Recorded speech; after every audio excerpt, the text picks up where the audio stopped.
Assalamualaikum warahmatullahi wabarakatuh. Hai teman-teman cat lovers, apa kabar nih kalian semuanya? Semoga selalu sehat ya. Kembali lagi sama aku Aida Januaria. Kali ini aku pengen banget sharing sama kalian nih teman-teman. Pengalamanku kemarin merawat kucingku yang sakit. Jadi dia itu terindikasi terserang virus panleukopenia atau virus distemper. Nah, nanti rencananya aku akan sharing sama kalian gimana sih cara merawat dan juga mengobati kucing yang terserang virus mematikan ini sampai sembuh dan tanpa harus ke dokter hewan. Dan alhamdulillah atas izin dan pertolongan Allah tentu saja, sekarang kucingku sudah sembuh dan baik-baik saja. Jadi buat kalian yang penasaran atau mungkin butuh dengan info ini, wajib tonton videonya sampai selesai ya, jangan di skip biar nggak miss informasi. Terus kalau kalian suka sama video ini jangan lupa untuk di like, subscribe, dan nyalakan bel notifikasinya ya biar aku makin semangat bikin videonya. Virus panleukopenia pada kucing atau biasa yang kita sebut dengan virus distemper. Virus ini adalah jenis virus yang ganas dan sangat mematikan. Biasanya virus ini banyak menyerang kucing di bulan-bulan awal mulai masuk musim penghujan, yaitu antara bulan Oktober sampai Maret. Dan sebenarnya virus ini tuh nggak ada obatnya teman-teman. Nah kali ini mohon maaf aku nggak akan menjelaskan dengan sangat detail tentang virus distemper ini, jadi aku akan fokus pada cara penanganan atau pengobatannya ya.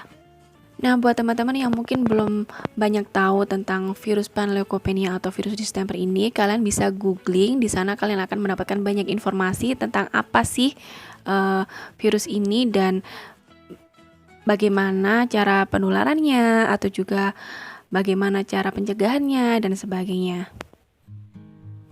Dan sebelum kita masuk ke pembahasan yang lebih jauh, aku mau disclaimer dulu ya. Jadi nanti semua yang akan aku share di sini adalah murni 100% pengalamanku pribadi. Kalau mungkin video ini nantinya bisa menginspirasi kalian dan mungkin juga kalian akan melakukan hal yang sama pada kucing kalian yang sedang sakit, aku harap kalian bisa bijak ya. Yang pertama, aku nggak bisa jamin meskipun kalian melakukan hal yang sama dengan apa yang aku lakukan, hasilnya akan sama juga. Dalam arti, belum tentu kucing kalian yang sedang sakit bisa sembuh dengan melakukan hal yang sama dengan apa yang aku lakukan, karena kondisi tiap kucing itu berbeda. Tingkat daya tahan tubuh tiap kucing juga berbeda dan kembali lagi pada takdir Allah ya teman-teman. Yang kedua, kalian jangan paksakan ya. Kalau misalkan kondisi kucing kalian itu ngedrop banget, itu artinya kucing kalian sangat membutuhkan pertolongan dari tenaga medis atau tenaga ahli sesegera mungkin. Jadi jangan ragu untuk segera bawa kucing kalian ke vet atau ke dokter hewan ya. Jadi jangan kalian paksakan untuk merawatnya sendiri di rumah demi kebaikan kucing kalian. Oke, nah sekarang aku akan memberikan sedikit gambaran tentang kondisi kucingku yang sakit pada waktu itu. Yang aku curigai dia itu terkena virus panleukopenia. Kenapa aku bilangnya dicurigai terkena virus? Ya karena sebenarnya untuk mengetahui kucing kita itu positif terserang virus mematikan ini atau tidak, itu ada tesnya teman-teman dan hanya bisa dilakukan oleh dokter hewan. Tapi kalau untuk orang awam seperti kita atau seperti aku misalnya, itu aku pelajarinnya dari pengalaman teman-teman. Ya, jadi ini bukan pengalaman pertamaku untuk menangani kucing yang terserang virus panleukopenia ini. Jadi aku mengenali gejala-gejala dari virus ini dari pengalamanku yang sebelum-sebelumnya teman-teman. Dan sebenarnya nothing tulus juga ya, karena apapun sakitnya tujuannya sama, yaitu ingin menyembuhkan. Nah karena ini virus, which is sebenarnya nggak ada obat yang bisa menyembuhkannya, jadi cara kita mengobatinya adalah menyesuaikan dengan simptom atau gejalanya. Nah kondisi kucingku waktu itu, jadi dia sakitnya beberapa hari setelah melahirkan. Ini dia kucingnya, namanya JJ teman-teman. Dan ini anaknya. Di sini anaknya sudah lumayan besar karena ini aku ambil videonya baru beberapa waktu yang lalu ya. Sementara JJ-nya itu sakit sekitar 1 bulan yang lalu. Mohon maaf waktu sakit itu aku nggak sempat videokan karena jujur aja waktu itu aku lumayan panik dan juga aku handle semua sendirian kan. Jadi emang bener-bener nggak ada waktu saat itu untuk pegang kamera dan untuk mendokumentasikan. Nah untuk gejala yang dialamin sama JJ secara garis besarnya sih sama ya kayak gejala-gejala sakit kucing pada umumnya, seperti misalnya lemes, nggak semangat untuk main, nggak semangat untuk ngapa-ngapain, termasuk juga nggak nafsu makan. Terus kalau dilihat dari bulunya, kalian yang biasa handle kucing pasti tahu kan perbedaan kucing sehat sama kucing sakit itu bisa dilihat dari bulunya. Jadi kalau kucing sakit itu biasanya bulunya tuh lepek, lembab, nggak mekar atau shiny gitu kan. Terus si JJ ini kalau aku pegang badannya juga agak demam. Dan yang paling aku notice ini menurutku khasnya virus Panlew ya, itu adalah dari muntahnya teman-teman. Jadi si JJ ini juga mengalami muntah teman-teman, dimana muntah virus itu kalau menurut aku muntahnya khas ya dari wujudnya dan juga aromanya. Jadi waktu itu dia tuh muntah sebanyak 3 kali. Muntah yang pertama itu yang dia muntahin itu makanan yang baru beberapa jam sebelumnya aku berikan. Terus jeda 30 menit kemudian dia tuh mulai muntah lagi teman-teman. Dan muntah yang kedua ini muntahnya bentuknya cairan, gak terlalu banyak, warnanya tuh kuning dan agak sedikit berbusa. Nah terus selang beberapa menit kemudiannya lagi dia kembali muntah untuk yang ketiga kalinya teman-teman. Dan muntah yang ketiga kalinya itu benar-benar banyak banget dan cuman cairan. Dan baunya itu nauzubillah ya, baunya itu bau yang sangat menyengat. Gimana aku gambarinnya ya, jadi baunya itu antara bau anyir sama bau busuk jadi satu.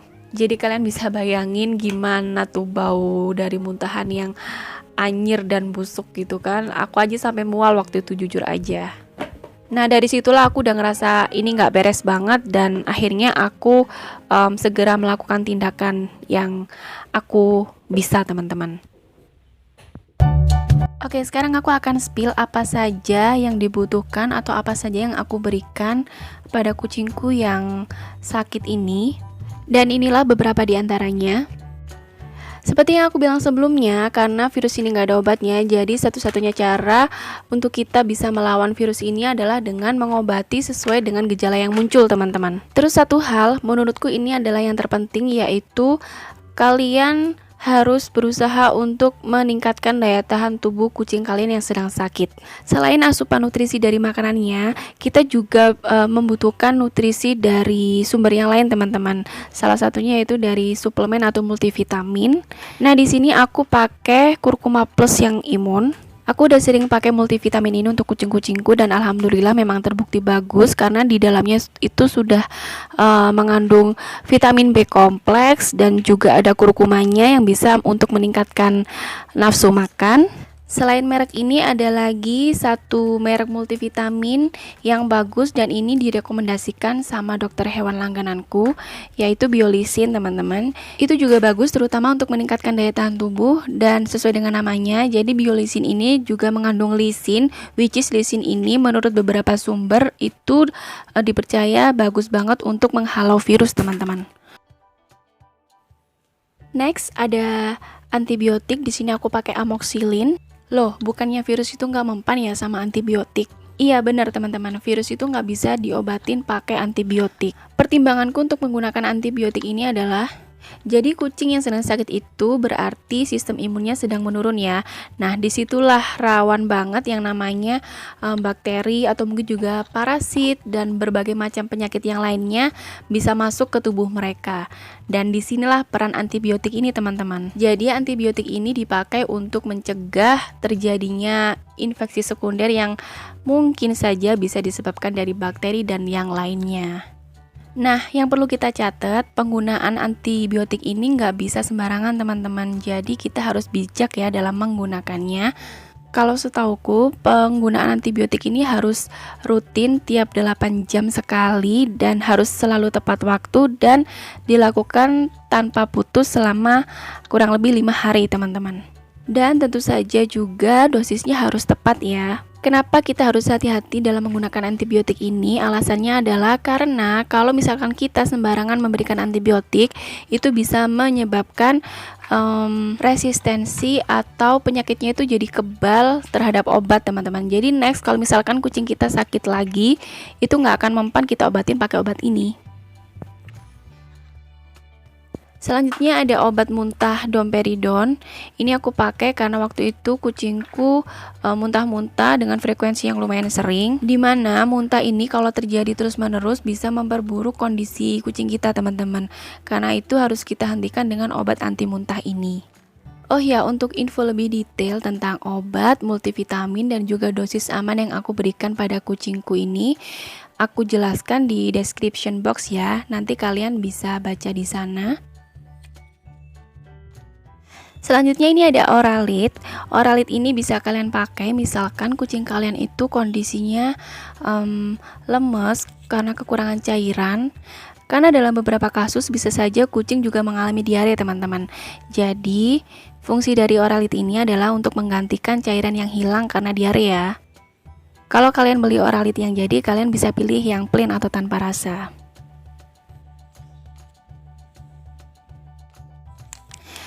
Dan ini ada Spuit atau Spet yang ukuran 1 cc atau 1 ml. Ini menurutku wajib ada sih ya, karena ini berfungsi banget. Pertama untuk menyuapkan makanan. Kalau misalkan kucing kalian gak nafsu makan, kalian harus tetap memberikan dia makan dengan cara disuapin. Bisa pakai Spet ini, teman-teman. Dan yang kedua, Spuit ini juga bisa dipakai untuk memasukkan obat. Jadi sangat bermanfaat banget ya, kalian wajib punya di rumah.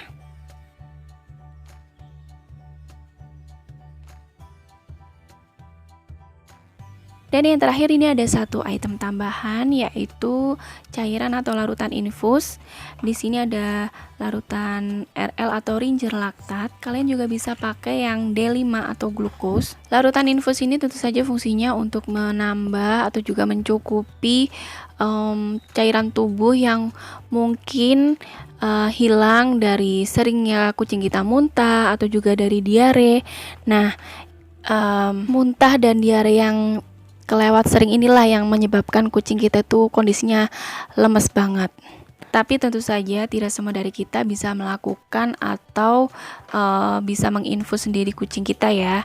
Kalau untuk teman-teman yang sudah terbiasa atau mungkin juga sudah sering menginfus kucingnya sendiri di rumah, monggo kalian bisa lakukan. Tapi kalau untuk teman-teman yang belum pernah atau memang belum bisa untuk menginfus kucingnya sendiri, kalian bisa bawa kucing kalian ke dokter hewan. Nanti di vet itu biasanya selain diberikan obat dan vitamin, dokter juga akan menginfus kucing kalian kalau diperlukan, teman-teman. Oke, mungkin sampai sini dulu ya sedikit yang bisa aku share hari ini.